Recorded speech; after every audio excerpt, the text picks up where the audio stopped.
Manchester United Ronaldoni boykot qildi. Yo'q. Noto'g'ri eshitmadingiz, men hali ham shokdaman.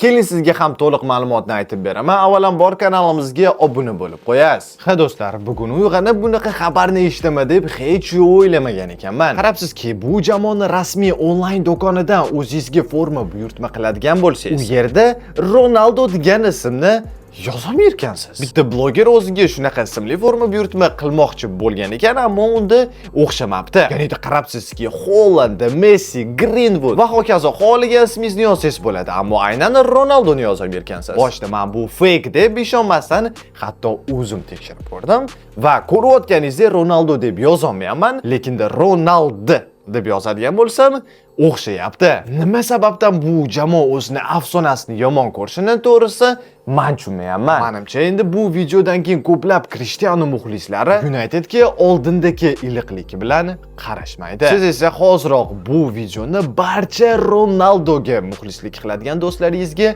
ulashib qo'ying. O'sha bu haqida nima deb o'ylaysiz? Nima sababdan United bunaqa qildi? Izohlarda yozib keting. Agarda siz portugaliyalik futbolchini chinagan muxlisi bo'lsangiz, sizlar uchun u bilan bog'liq bo'lgan fonlar tayyorlab qo'ydik. Ularni yuklab olish uchun hoziroq Telegram kanalimizga kiring.